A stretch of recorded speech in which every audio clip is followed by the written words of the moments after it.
es el abogado del diablo, viste tú. Quieres saber más de ti y es por eso que hoy estás aquí. Bienvenido, Iván. Gracias, Paul, un gusto. Un gusto, gracias por estar acá, gracias por tu tiempo. Y por favor, coméntanos, entrando un poquito en materia y al grano, ¿en qué nos va a beneficiar esto de la ley IDEA? Explícanos un poquito qué significa y cómo va a beneficiar a todos los emprendedores del Ecuador. Perfecto. A ver, este proyecto de ley IDEA nace en el Congreso americano. Es un proyecto de ley que pretende otorgarle reducciones en los aranceles para los productos ecuatorianos. ¿Cómo? Vinculándole al Ecuador en un programa que ya tiene Estados Unidos incorporado a los países del Caribe. ¿No? Entonces, lo que hace este programa es reducir a cero los aranceles para aproximadamente 6,000 tipos de productos.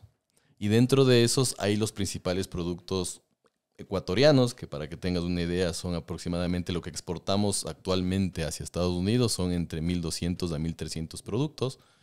Por lo tanto, hay más de 4,000 restantes que hay un potencial para que ese emprendedor ecuatoriano comience a modificar, innovar, a desarrollar otro tipo de oferta y que pueda beneficiarse de esa reducción de aranceles. ¿Y por qué es importante la reducción de aranceles? Porque el producto gana competitividad.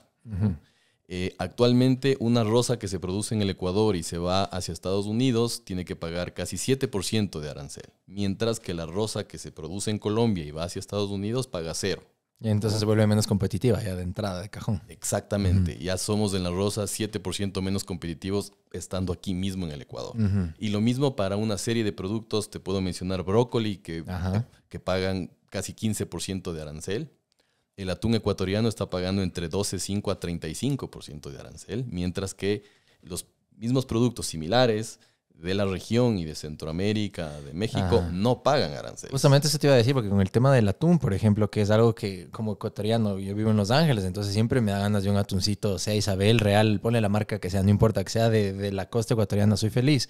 Es muy jodido encontrar. Ellos tienen, sí, su albacora y sus propios atunes y todo, pero de los que son, digamos, de la región, como acabas de decir, Centroamérica, el atún que más veo, por lo menos en la costa oeste de Estados Unidos, es de Costa Rica. Entonces, tal vez debe ser por este tema. Deben tener, obviamente, beneficios arancelarios, que por eso es más competitivo y por eso las cadenas lo introducen en sus perchas. Perfecto. Entonces, imaginemos si a un producto como el atún, que es altamente competitivo y que el Ecuador exporta al mundo cerca de 2,000 millones de dólares, el arancel le saca de mercado en Estados Unidos. Ahora imaginemos eso en una operación mucho más chica de una pequeña empresa, de un emprendedor que está iniciando, donde sus costos son más complicados, son más altos por no tener esa economía de escala. Cualquier tipo de arancel le saca del mercado, de la jugada. Entonces, lo que se pretende con esta ley IDEA es que se apruebe en el Congreso y que pueda reducir los aranceles a los productos ecuatorianos y con esto, pues, que haya más oferta exportable y, por lo tanto, que haya más empleo. Buenísimo, me encanta la idea y como dices es muy cierto, pero ahora aterricémoslo un poquito al tema de como acabas de decir de los pymes y de los pequeños empresarios, porque claro, mucha gente tal vez escucha esto y va a decir, pero claro, eso va a beneficiar a los grandes exportadores de rosas, a los grandes exportadores de camarón, a los grandes exportadores de atún, pero a mí que soy el pequeño empresario, ¿en qué me va a beneficiar? Entonces, como bien dices, son para 6,000 productos. ¿Qué industrias? Porque también de lo que tengo entendido va a incluir a hidrocarburos, pero ¿a qué industrias de los pequeños les va a beneficiar esta ley IDEA? A ver, el Ecuador su potencial es de la agroindustria, ¿no? Ahí tiene una ventaja competitiva importante. Y para que tengas un dato de las empresas que exportan hacia Estados Unidos, más del 80% son pymes. O sea, que ese mito de que solamente el comercio es entre los grandes, no, los volúmenes sí son de los grandes, pero hay un tejido empresarial mucho más amplio que prácticamente la mayoría son pymes, ¿no? Y la posibilidad de exportar para una pyme se da en la calidad de su producto y en la historia que tiene detrás. Entonces, hay muchísimos emprendimientos de chocolate, hay muchísimas artesanías, los sombreros de paja ahorita pagan un arancel del 5% para ingresar, las artesanías del 10%. El mal llamado Panama Hat. Exactamente, el mal llamado Panama Hat. Entonces, hay un abanico de posibilidades de mermeladas, snacks y un montón de de productos derivados de la agroindustria que tienen un arancel y que tienen ahora una posibilidad de exportarse. Y ahí es donde el emprendimiento y la innovación del ecuatoriano es importante y clave para aprovechar esas oportunidades, ¿no? Iván, esto suena genial, o sea, es como dirían, es un no-brainer, es un gana-gana, sería espectacular, pero ¿de qué depende? O sea, ustedes como AmCham, ahorita, ¿qué es lo que van a hacer para que esto pueda aterrizar en el Ecuador y sea una realidad? O sea, nosotros como Ecuador, ¿qué tenemos que hacer? Tenemos que hacer algunas cosas, pero en el trámite legislativo poco, ¿no? Esto, al ser una ley que se apruebe en el Congreso americano, depende del propio Congreso americano para que vaya pasando las instancias de aprobación. Y lo que nosotros estamos haciendo como Cámara es tratar de levantar ese interés en compañías americanas, en compañías estadounidenses que ya tienen inversiones en el Ecuador o que les gustaría tener inversiones en el Ecuador, para que ellos puedan motivar a sus congresistas a el tratamiento de esta ley, por un lado. Por otro lado, hemos estado haciendo varios viajes al Congreso a Washington para justamente buscar más voluntades de congresistas explicándole la importancia que tiene este proyecto, la importancia que tiene que ellos aprueben esta ley para el Ecuador, porque al final del día, si bien es cierto, se vería como que esto es solamente para beneficio de los productos ecuatorianos, porque es una reducción de aranceles unilateral, pero del otro lado de la moneda hay que, si se genera empleo en el Ecuador, los ecuatorianos se quedarán en Ecuador. Y esa es una de las principales preocupaciones de los Estados Unidos, la migración, ¿no? Entonces, con este proyecto, al reducirte los aranceles, eres más competitivo, puedes exportar más y vas a generar más empleo. Por lo tanto, los ecuatorianos tendrán una fuente de empleo para quedarse en el Ecuador y no migrar. Y por el otro lado, la seguridad, ¿no? Entonces, si es que hay más empleo, es más complicado que jóvenes puedan vincularse rápidamente por esa falta de empleo a bandas o a aspectos ilegales de la delincuencia, ¿no es cierto? No. Entonces, de alguna forma es generar esa conciencia en los congresistas de Estados Unidos de que este proyecto es beneficioso para el Ecuador, pero también para los Estados Unidos, porque permite coadyuvar a reducir ciertos índices que a ellos les preocupan mucho actualmente. Es súper interesante y justo va de la mano con lo que precisamente acabas de topar, el tema de migración. Yo creo que es uno de esos temas en la agenda del gobierno ahorita del presidente Biden, que para el tema de la región de Sudamérica es algo que quieren detener la ola de migración ilegal como dé lugar. Y el otro día igual estaba viendo que se viralizó en las redes que acaban de aprobar igual una ley que ya existe para Colombia, Venezuela, para algunos países, pero que le acaban de incluir al Ecuador, de cierta manera para repatriación de migrantes. O sea, lo que quieren evitar es que la gente se cruce el desierto y se vaya por estos lugares complicados. Y si es que tú eres un residente o un ciudadano de Estados Unidos o tienes una visa de trabajo vigente, puedes como que de cierta manera patrocinar a alguien en el Ecuador para que vaya a trabajar, pero legalmente. Entonces también, como acabas de decir, puede venir de la mano con se pueden empezar a mezclar ambas iniciativas al mismo sentido, decirles, bueno, pero si les damos incentivos tributarios, esa gente que también tal vez en Ecuador está ahorita desesperada porque no hay trabajo, va a encontrar más posibilidades y se van a quedar. Exactamente. Justamente esa ha sido la tesis que hemos ido explicando a lo largo de estos meses en el Congreso americano. Recordemos que el Congreso americano tiene dos instancias, el Senado y la Cámara de Representantes. Y esta ley nació en el Senado, ¿no?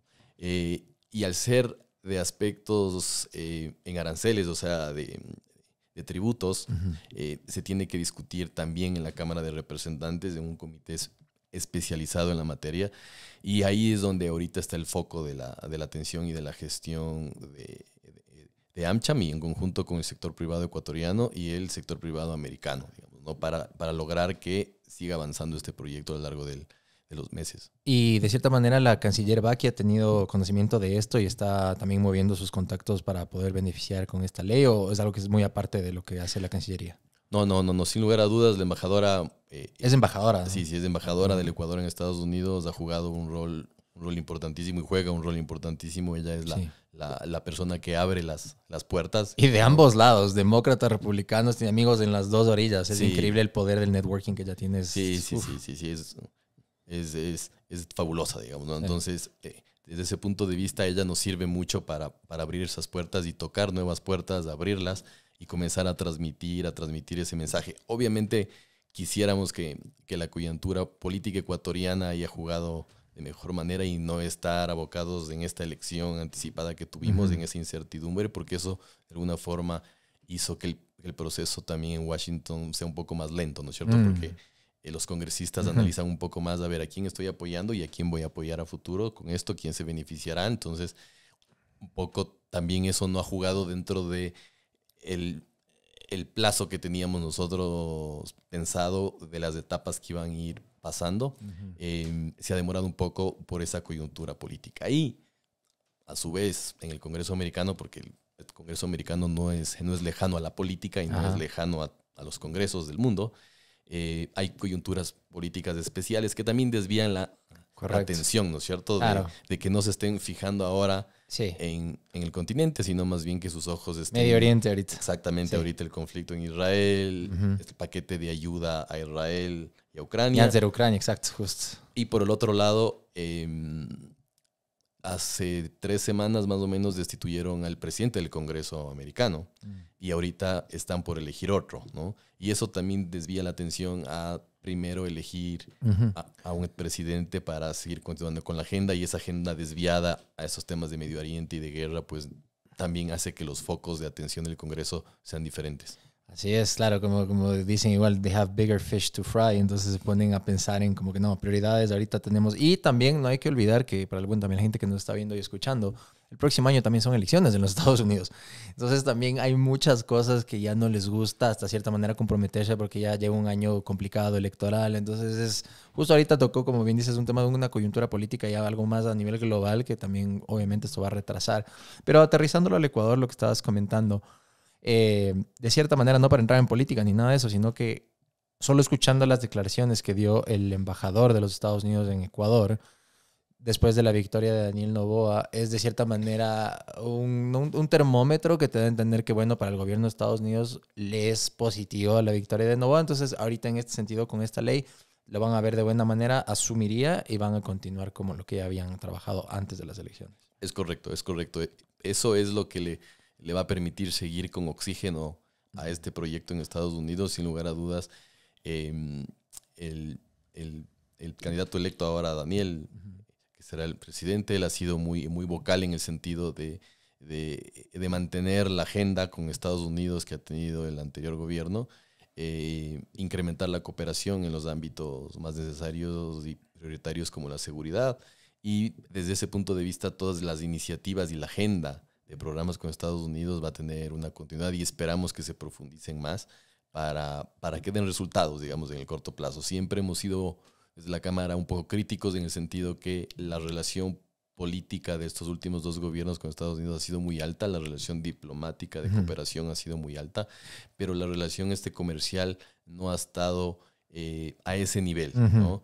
El Ecuador, recordemos que se paró de la mesa de un tratado de libre comercio en el año 2007, mientras que Perú y Colombia siguieron. Claro. Y ahora ellos no tienen que estarse preocupando como nosotros de la competitividad de aranceles ni de programas como teníamos de la TPDA, ahora el SGP que no está renovado, sino ellos ya tienen un acuerdo comercial que les ha permitido generar ya negocios más estables, atraer inversión norteamericana, porque ya tienen un claro frame de juego, ¿no es cierto? Unas reglas de juego establecidas, y eso les ha traído algunos beneficios, ¿no? Entonces, nosotros no tenemos eso y ahora seguimos bregando por que haya un avance en el tema comercial y asoma ideas sobre la mesa, ¿no? Pero el objetivo siempre como sector privado, y creo que eso es importante resaltarlo, y yo he visto en pocos acuerdos comerciales que hay un sector privado unido con un objetivo claro de negociar un acuerdo con Estados Unidos, ¿no?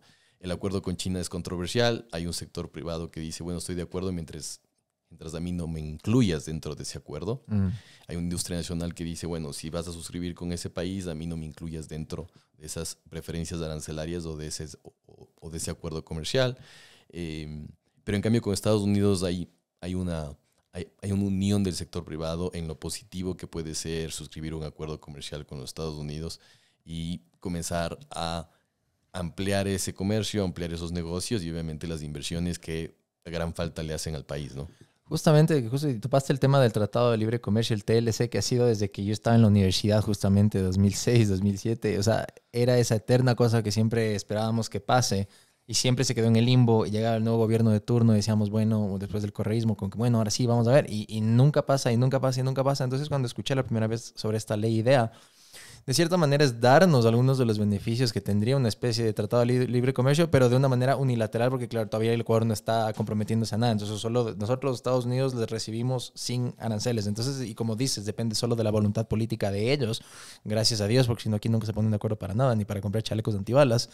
Entonces, ahí de cierta manera es positivo. Entonces, yo creo que sería como que el primer paso para que una vez que tengamos esto, después digan, bueno, ya hay este precedente, ahora sí podemos mover a lo siguiente, que es un tratado de libre comercio, para que de una vez por todas, como bien dices, podamos igualarnos en las tareas que países como Perú y Colombia hace rato ya lo tienen.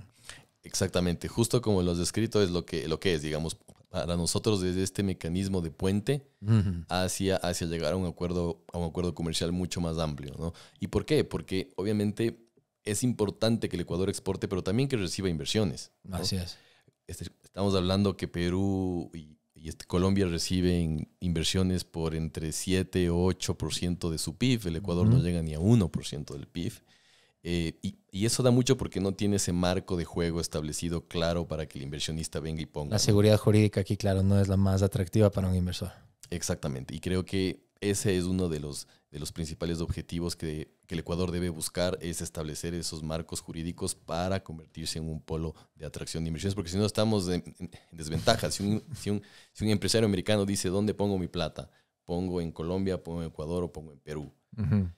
Si la pongo en Colombia, sé que lo que haga en Colombia va a tener una seguridad jurídica y aparte tengo un acuerdo comercial que me va a permitir producir en Colombia y regresar sin arancel a venderle en el propio mercado de Estados Unidos, ¿cierto? Entonces, pero en el Ecuador no, porque el Ecuador, si tú dices, invierto en Ecuador, no sé lo que pase con la seguridad es un tiro al aire, jurídica. Literal. Y aparte, si quiero exportar los productos que produzca en el Ecuador, van a pagar un arancel. Entonces, preferible voy a Centroamérica, voy a México o voy a los países vecinos de la región. Entonces, ahí tenemos un desbalance competitivo importante. Es que ahí también viene el tema de la voluntad política, acá de la gobernabilidad, porque o sea, es el eterno debate que sí, que necesitamos, que el marco jurídico, que la seguridad jurídica, que las condiciones favorables. Siempre se habla de eso, es algo que yo creo que la gente no es ciega, pero el rato de ponerse a trabajar y de hacerlo una realidad, empieza ese tira y jala y los egos y todos los temas de cómo es la política en este país y al final nunca se llega a nada y siguen pasando los años y seguimos sin poderlo concretar.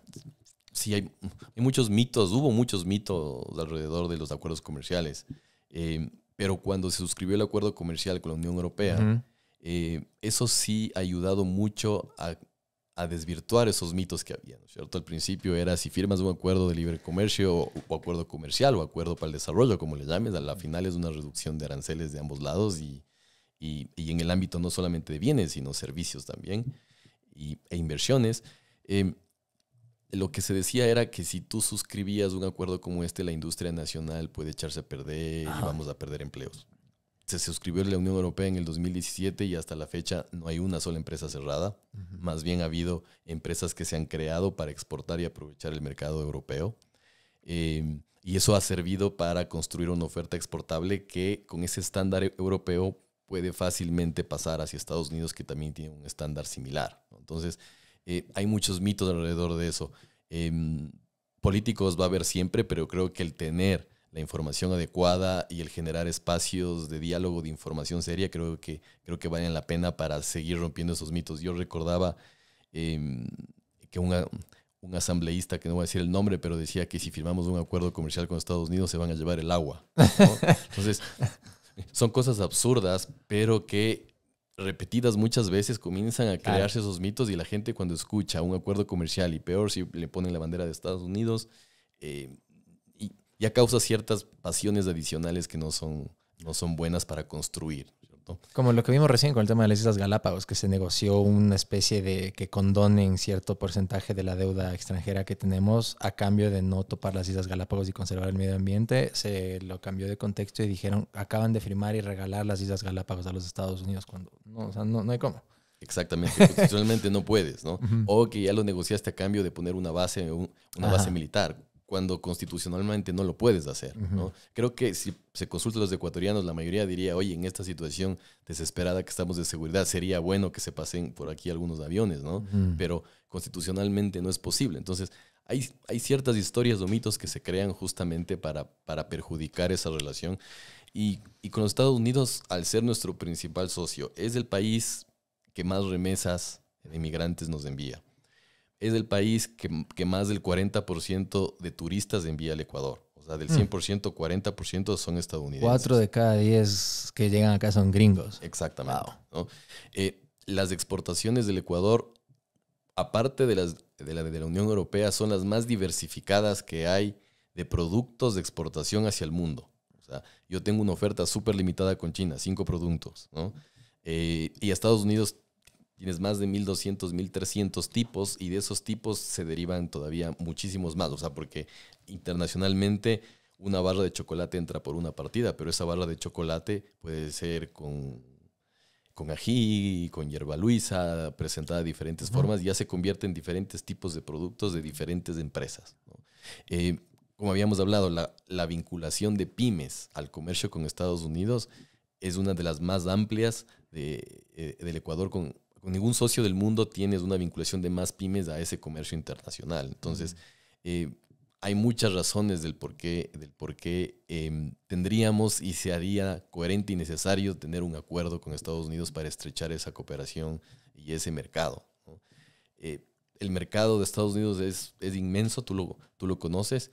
El exportar a un estado ya es, digamos, un mercado grande. Si consideramos el PIB del Ecuador, y comparado con el PIB de cada uno de los estados, el Ecuador está en el puesto 35-36. O sea, es decir, que hay 35 estados de los Estados Unidos que tienen economías del doble hasta 10 veces más que el propio Ecuador. Entonces, imagínate poder llegar a uno de esos estados, 2 de esos estados o a una región de los Estados Unidos, es un cambio importantísimo. Y otro dato, Estados Unidos nos compra el 0.2% de lo que compra del mundo. ¿Ya? Y el Ecuador le exporta casi el 33% de lo que exporta al mundo. Entonces, solamente imagínate que los Estados Unidos pasen de comprarnos del 0.2 al 0.4, al 0.5. Acabas de duplicar en un Exactamente. segundo todo. Para nosotros es duplicar las exportaciones, lo cual se derrama en empleo, en la creación de... Y son números re bajos. O sea, imagínate anhelar, sí, llegamos al 1%. Ya, wow, pero sí sería, quintuplicar todo. O sea, quintuplicar toda la economía del país. O sea, de exportaciones y de todo lo que implica. Exactamente. Para Estados Unidos no es nada, digamos. Claro, entonces, es un chiste. Exacto. Ahí está el potencial de mercado que tienes para un sinnúmero de productos. Y a la Cámara llegan muchos emprendedores. Uno piensa y dice, oye, ¿cómo vas a competir en la parte textil con Estados Unidos, con Colombia, con los propios chinos, ¿no? Con México, que está al lado, con todas las maquilas que hay en Centroamérica? Y se exporta textiles, se exporta ropa de bebé, ¿no? Se exporta fajas, que uno dice, oye, para hacer una faja tienes que tener un valor agregado adicional, porque una faja tiene que estar construida ya bajo y ya estándares un tanto sofisticados y médicos incluso, pero se exportan, ¿no? Se exportan, y obviamente es porque hay producto y hay nicho para cualquier producto de mercado, hemos dicho, ¿no? Entonces, y también tenemos un océano de cosas que aún no se han explorado de cierta manera. O sea, como por ejemplo el hemp, que ahora ya es legalizado en muchos lugares, inclusive en los Estados Unidos. Se me va la palabra en español, es el... bueno, pero hacen ahora papel, hacen bolsas de productos. Por ejemplo, las cajitas de Amazon que te llegan, ahora ya no es de cartón, hay unas son hechas de hemp. O sea, puedes hacer muchas cosas y tenemos tantos productos tratando de potencializar la ubicación geográfica que tenemos y los productos que tenemos, que tal vez tenemos un abanico de nuevas posibilidades de cosas que exportar, pero que todavía no estamos conscientes que hay cómo. Y que una vez que tengamos un buen acuerdo con Estados Unidos, empezar a exportar cosas que tal vez ni se nos ocurren todavía, que hay ahí un nicho, como acabas de decir, y un mercado, y obviamente más opciones de seguir moviéndola y dinamizando la economía del país. Y modernizándola. Mira, yo me quedé sorprendido hace un poco más de unos 3 meses, 4 meses, el Ecuador se unió a la iniciativa Artemis de la NASA. Y eso fue un proyecto que también lo impulsábamos en la Cámara, porque el Ecuador siempre va tarde a las fiestas, ¿no? Cuando hubo el tema de la Unión Europea, todos ya empezaron negociando, los andinos ya empezaron a negociar, y el Ecuador al último se unió solo, ¿no? Ahora con el tema de Estados Unidos, ya los andinos negociaron sus acuerdos comerciales y ahora nosotros estamos queriendo entrar, ¿no? Y así hay muchas otras cosas donde el Ecuador siempre llega tarde a la fiesta, ¿no es cierto? No es el organizador de la fiesta, sino siempre es el invitado. Y esa dinámica hay que cambiarla porque los que primero llegan aprovechan más las oportunidades. Y veíamos una oportunidad que quizá no está en el corto plazo de mucha gente, ni en el mediano plazo, te soy honesto, pero es el tema de la tecnología espacial, ¿no? No Pegaso, ¿no? Por si acaso. No Pegaso, algo mucho más real. Mira, el Ecuador es muy competitivo porque está en una zona geográfica que permite ahorrar entre 20 y 25% los costos de los lanzamientos a la Luna. O sea, ¿te refieres como poner una especie de una base de SpaceX acá o de la NASA para que de acá hagan los... Exactamente. Entonces, han habido algunas intenciones de algunas compañías grandes de colocar puertos espaciales alrededor del mundo, y uno de los orígenes de los cuales ellos veían que pudiera ser muy factible, muy viable, muy competitivo era el Ecuador. Es el Ecuador, ¿no? Entonces, tú ves y te pierdes esas oportunidades porque obviamente los marcos jurídicos, el propio desarrollo del Ecuador aún no está en ese momento. El ecosistema que necesitas para eso todavía está en construcción, pero hay muchas oportunidades. Entonces, de aquí, ojalá que las próximas generaciones puedan ver y van a decir, oye, van a escuchar este podcast y van a decir, oye, se escuchaba algo del espacio hace 20 años, ahora ya es real, ¿no? Wow. Y es un dinamismo de esa economía. Está prevista que al 2030 mueva prácticamente lo mismo que la industria de turismo, en términos de dólares, ¿no? Entonces, es algo que está creciendo aceleradamente. Hay más de 100 puertos espaciales ya en el mundo. Wow. Y está moviendo mucha economía y mucha inversión, ¿no? Y el Ecuador no puede quedarse fuera de la fiesta, como acabas de decir. Y bueno, ya se me ocurre, ya tenemos un terreno inmenso en Manabí que ya está aplanado y todo, está sin uso. Ahí pueden poner toda la base espacial y ya está hasta el terreno, ahí está listo. Y queda perfecto, te cuento, porque está justo, uno de los requerimientos es que esté a la costa, ¿no? Ya está. Entonces, bueno, ya puedes ir ahorita que te vas a Estados Unidos por el tema de la ley IDEA, ya puedes ir a llevar unos panfletos ahí, unos planos del terreno y todo, para ver si les interesa.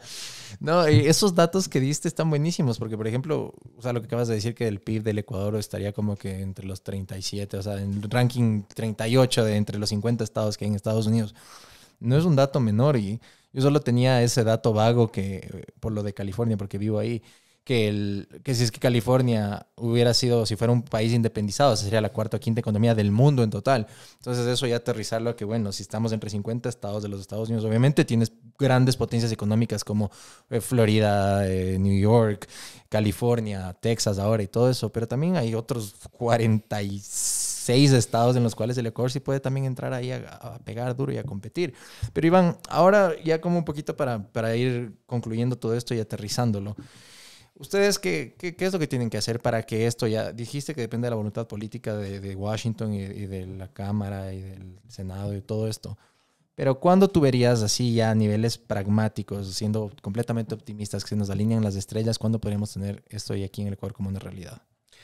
Nuestro plan original era llegar a este diciembre.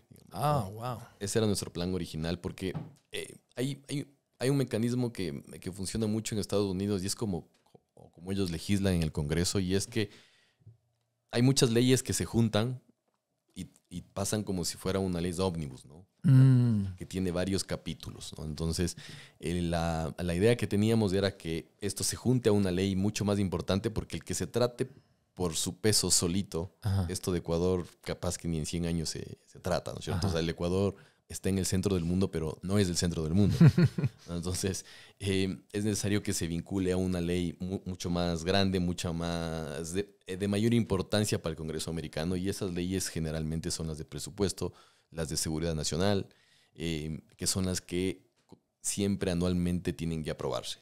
Entonces, nuestra expectativa era que esta ley se junte a una de esas leyes mucho más grandes y que permita pasar mucho más rápido los procesos. Pero como te digo, esa estrategia sigue, pero el tema de red, básicamente la coyuntura no ha sido favorable para que esto avance y que esté en ese punto en el cual pueda vincularse rápidamente a otra ley más grande. Entonces, nuestra expectativa, te soy honesto, era que en diciembre la podíamos contar, pero ahora vemos que ojalá pueda ser tratado en el siguiente año. Chévere. A ver, y una pregunta que no quiero dejarla ahí suelta. ¿Hace cuánto comenzaste más o menos a socializar aquí en el país el tema de la ley IDEA? A ver, esto ha sido un esfuerzo que se conoció en marzo porque en el Senado se presentó en marzo. Por 2 legisladores. Exactamente, por 2 senadores. Ahora ya en el Senado son 5 los que apoyan el proceso. Pero nosotros ya veníamos como Cámara trabajando en eso, ¿no? Trabajando con el sector público en decir, oye, tenemos que hacer algo en lo comercial. Está bien la cooperación, la relación diplomática, política es estrecha, está muy bien, pero en lo comercial tenemos que dar pasos. Y siempre el objetivo ha sido el acuerdo comercial, ¿no? Y sobre la marcha surgió, oye, el acuerdo comercial va a tardar. Entonces, ¿qué podemos generar como ese paso intermedio? Entonces, fue retomar un ATPDA Plus, fue retomar algún mecanismo de preferencias unilaterales diferente, y ahí surgió algo que políticamente pudiera haber sido más fácil en Estados Unidos, porque es un texto chiquito en el que simplemente dice sumar al Ecuador después de Dominica, ¿no? Políticamente, digamos, es más fácil el que haya un texto súper chiquito, claro, específico, y no tener la creación de un programa totalmente específico para el país, ¿no? Lo cual te abre un abanico de opciones, porque otros países que pueden estar, en el caso de Ecuador, de la región o de otros continentes, también pueden decir, oye, ya que estás creando, a mí también incluye, ¿no? Claro. Entonces, se abría políticamente para Estados Unidos un abanico diferente de complicaciones. Entonces, ahí surgió este tema ideal a finales del año anterior como una propuesta que los senadores la tomaron, la analizaron y en marzo finalmente la lanzaron. Y desde ahí de marzo hemos estado en Washington ya aproximadamente 6 veces en este año, llevando a delegaciones del sector privado ecuatoriano, haciendo gestiones conjuntamente con la embajada, motivando al sector privado norteamericano, sensibilizando a los congresistas de que eso es importante. Vinieron varias delegaciones de congresistas al país, una de las más grandes en el mes de febrero justamente, de 8 congresistas estadounidenses vinieron al Ecuador a hacer una visita, a reunirse, y ahí también les mostramos la importancia que tenía un acuerdo comercial con ellos, ¿no? Entonces, creo que todos estos pasos han ido abonando para que finalmente se presente este proyecto. Y desde ahí acá hemos venido tratando de dar a conocer a través de nuestros canales institucionales, a través de la página web que tenemos, un poco reuniones con otras cámaras, otros gremios, reuniones con empresas, con el sector público, para ir socializando esto e ir generando ese entendimiento.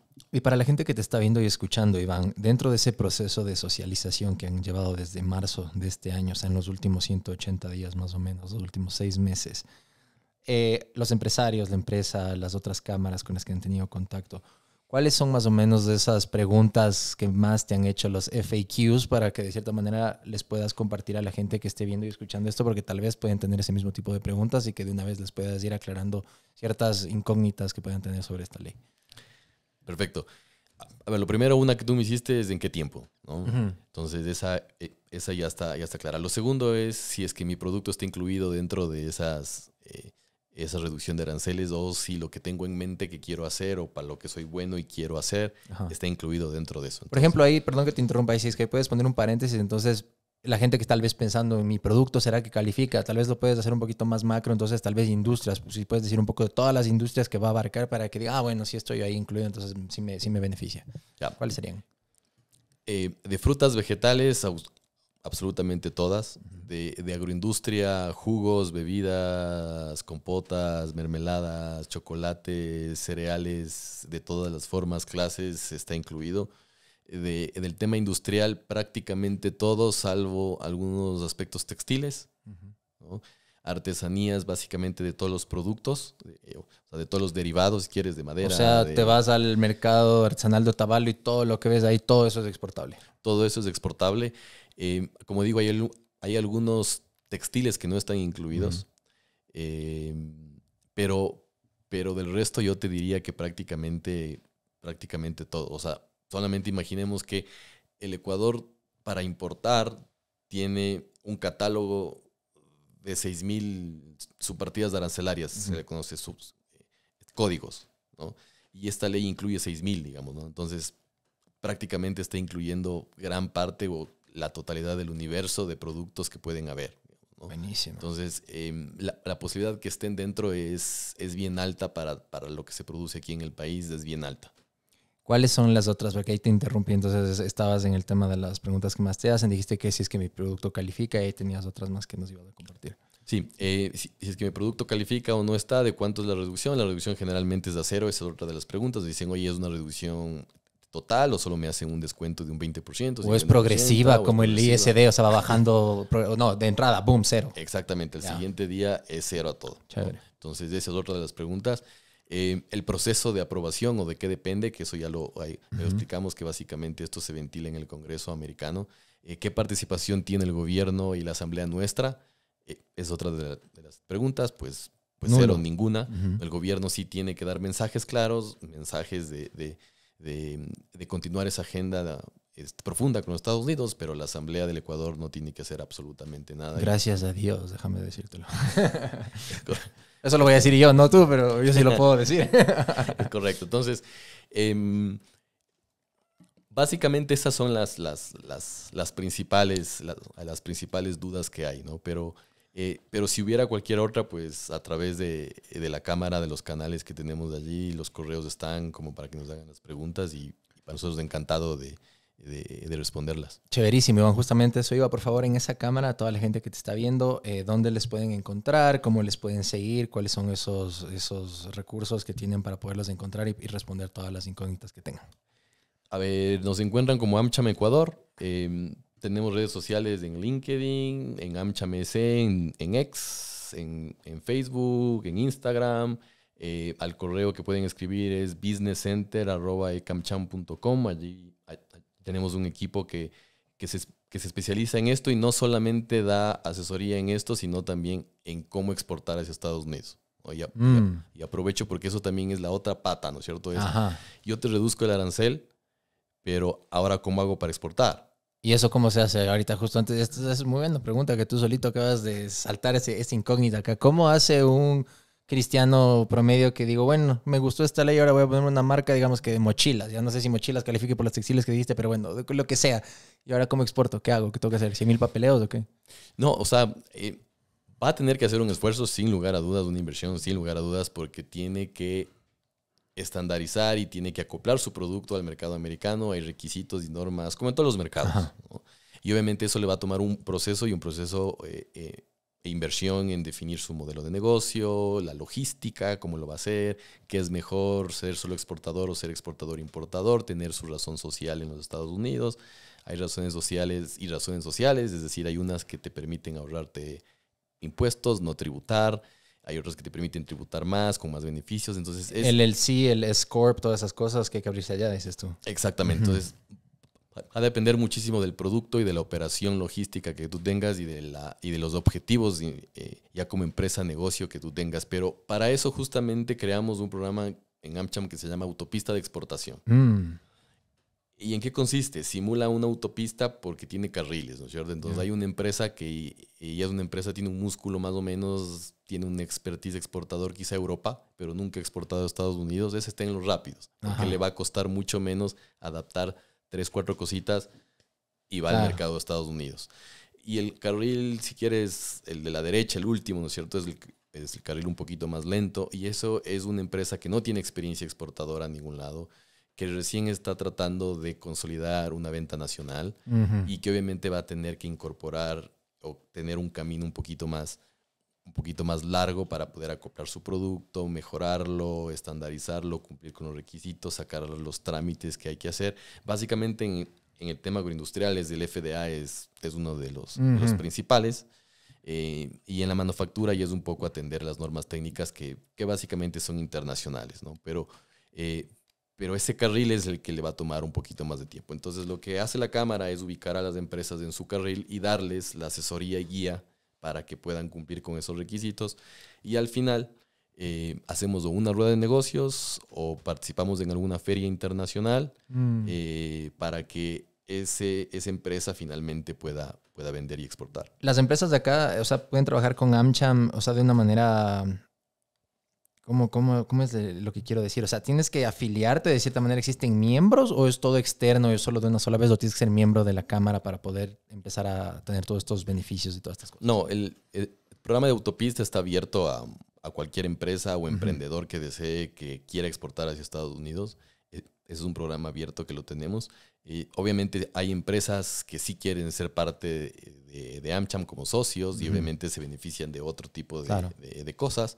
Igualmente eso va a depender mucho de la empresa y de sus objetivos y qué quiere hacer con Estados Unidos, digamos, porque nuestro foco es de Estados Unidos, entonces sí. Pero no hay un límite, no es que me invento, tienes que facturar X cantidad anual para poder, ahí sí calificas para AmCham, o puede ser desde una pequeña empresa que tiene visualizado a los Estados Unidos, puede ser socio de AmCham. Claro, sí, desde pequeñas empresas a grandes empresas pueden ser socios de la cámara sin ningún problema, pero para la autopista no es necesario, porque entendemos que a veces el emprendedor o las empresas familiares en su mayoría no tienen, digamos, en ese momento y sería como que poco justo decirles, oye, hazte socio para poderte ayudar. Más de cierta manera es contradecir lo que intentan hacer, que es como que agilizar todo es poner un obstáculo más. Exactamente. Y más bien nos beneficia a nosotros el apoyarte y el que tú conectes con Estados Unidos, crezcas y exportes y en su momento cuando lo veas que la cámara te puede ofrecer adicionalmente otras cosas, pues los esperamos nuevamente, ¿no? Entonces, creemos más en esa relación de construcción conjunta antes de poner, como tú bien dices, unos limitantes y trabas de que no, yo solo trabajo con mis socios y si tú no eres, qué pena, anda pro Ecuador, ¿no? Perfecto, Iván. Muchísimas gracias por tu tiempo. Ha sido, creo que, muy, muy gratificante esta conversación y sobre todo me llena a mí de expectativas, de ilusión, de esperanza y estoy seguro que la gente que nos está escuchando de la misma manera están con muchas ganas de ver que esto ya sea una realidad. Qué bueno, Paul, que el mensaje sea positivo y muchas gracias a ti también. Gracias. Nos vemos la próxima. Chao. Un abrazo, amigos. Chao, chao. Gracias por ver este podcast. Si es que te gustó, dale like y suscríbete al canal, así sabes cuando suban nuevos episodios. Aquí te dejo otro podcast que seguramente te va a gustar y si quieres irte de largo, un playlist con todos los episodios de Acción Podcast. Que estés bien. Nos vemos la próxima. Chao, chao.